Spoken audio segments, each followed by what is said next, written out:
Tahukah anda bagaimana tenaga elektrik di negara kita dijana? Adakah murid-murid tahu yang negara kita menggunakan hidroelektrik ataupun tenaga hidro untuk menghasilkan tenaga elektrik untuk kegunaan seluruh negara? Terdapat beberapa empangan hidroelektrik di negara kita. Adakah tenaga hidro atau hidroelektrik ni adalah sumber tenaga baru? Dan adakah ia selamat untuk digunakan? Adakah sumber hidro atau hidroelektrik mengeluarkan atau membebaskan gas rumah hijau yang mencemarkan alam sekitar? Jom kita tonton video ini untuk mengetahui lebih lanjut berkaitan dengan sektor tenaga. Assalamualaikum dan selamat sejahtera murid-murid. Hai, saya Cikgu Noraini dan dalam video ini saya akan mengajar anda sains tingkatan 4.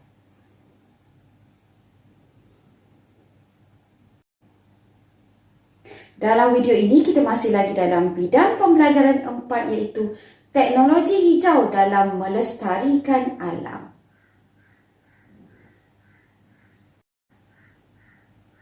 Baiklah, kita akan teruskan kepada standard kandungan 4.2 iaitu sektor tenaga.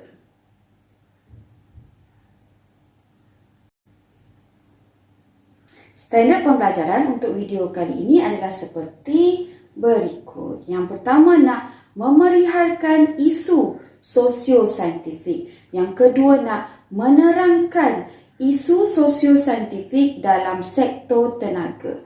Dan yang ketiga pula, nak mewajarkan aplikasi teknologi hijau dalam menangani isu sosio-saintifik sektor tenaga.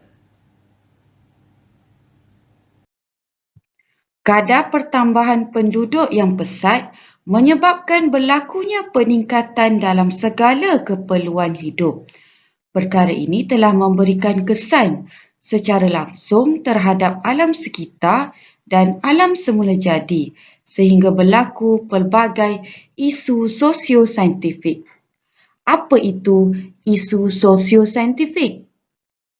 Isu sosio-saintifik ialah masalah terbuka yang merupakan isu sosial kontroversi yang boleh dikaitkan dengan sains dan menekankan aplikasi moral dan saintifik kepada situasi dunia sebenar.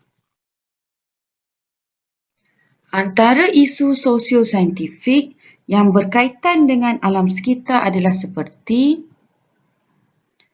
pencemaran udara, pemanasan global, penebangan hutan, pencemaran air dan juga pembuangan sisa tidak terancang. Isu sosio-saintifik timbul disebabkan oleh aktiviti yang dilakukan oleh manusia.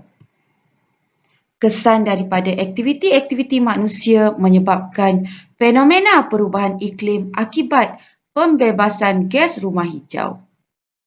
Kesan rumah hijau mengakibatkan kemarau, banjir kilat, peningkatan suhu bumi, ribut taufan dan kemusnahan biodiversiti. Mari kita lihat secara terperinci berkenaan isu sosio-saintifik dalam sektor tenaga. Penggunaan sumber tenaga tidak boleh baharu seperti petroleum, arang batu dan juga gas asli meningkat setiap tahun mengikut kadar keperluan setiap negara di dunia. Jika keadaan ini berterusan, tidak mustahil sumber bahan api fosil akan habis.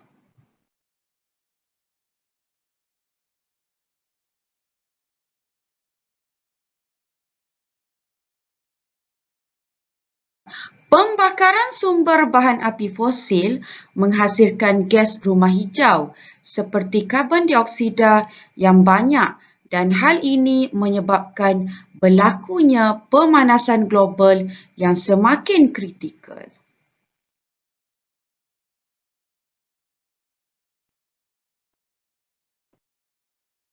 Kesan pembakaran bahan api fosil juga menyumbang kepada perubahan iklim yang ekstrim sehingga menyebabkan berlakunya kemarau dan pelbagai lagi bencana alam.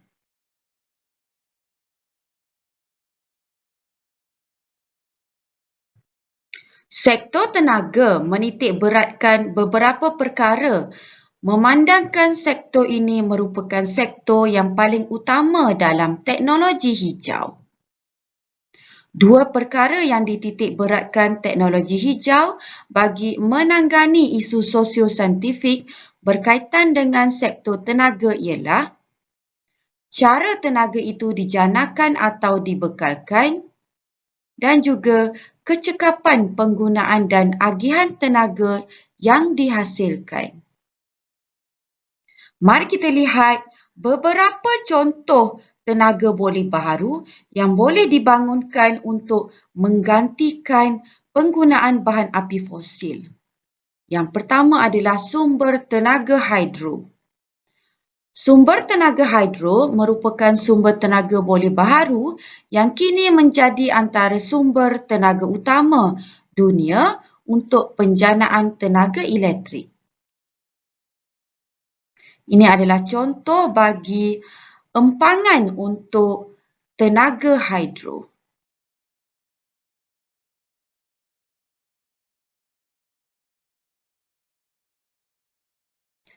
Empangan Kenyir di Terengganu merupakan empangan hidroelektrik terbesar di semenanjung Malaysia. Empangan ini mengawal limpahan air banjir serta menjana tenaga elektrik di negara kita.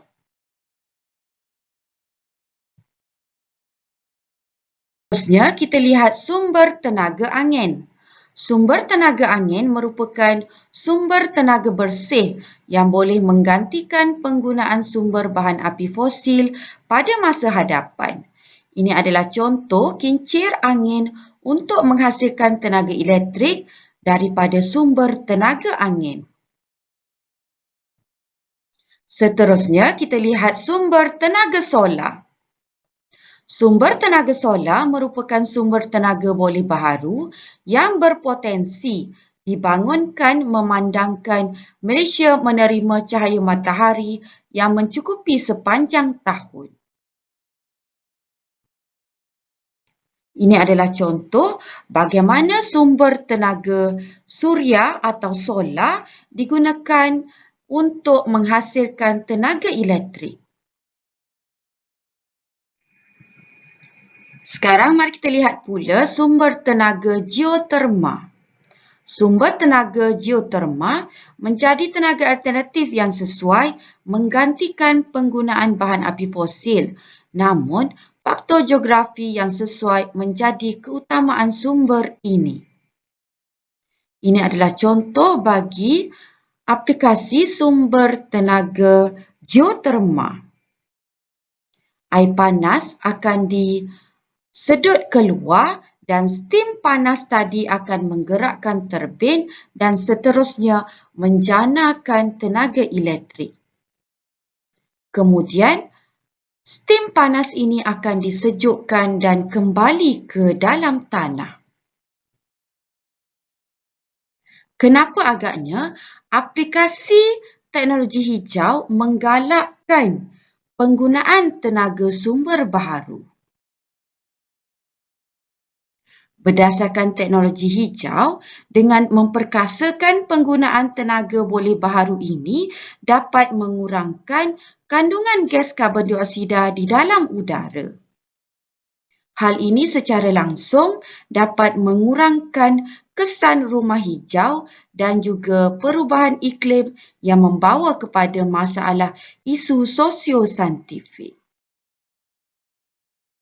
Selain penggunaan tenaga boleh baharu, kempen amalan kecekapan tenaga secara holistik yang disarankan dalam pelaksanaan teknologi hijau sedikit sebanyak telah memberikan kesedaran kepada pengeluar barang elektrik supaya menghasilkan peralatan yang cekap penggunaan tenaganya.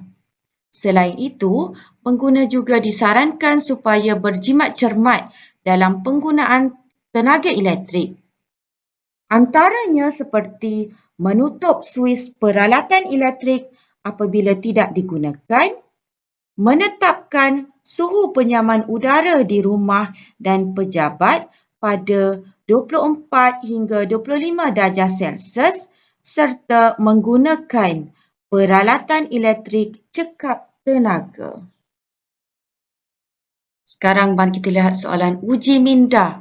Soalan yang pertama, nyatakan 3 isu sosiosaintifik yang berkaitan dengan sektor tenaga.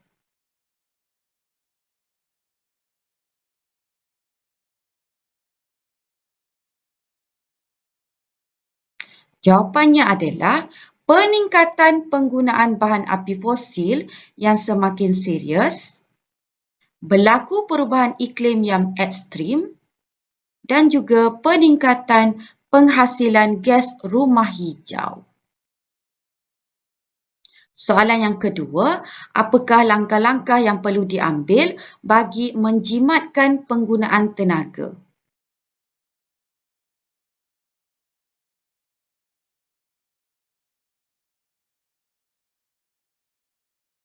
Jawapannya adalah mengadakan kempen amalan kecekapan tenaga, mengamalkan dan melaksanakan teknologi hijau. Baiklah murid-murid, cikgu harap anda telah jelas berkaitan dengan isu saintifik yang berkaitan dengan sektor tenaga. Jika murid-murid mempunyai sebarang persoalan atau pertanyaan, murid-murid bolehlah bertanya pada guru anda di sekolah nanti atau boleh rujuk buku teks.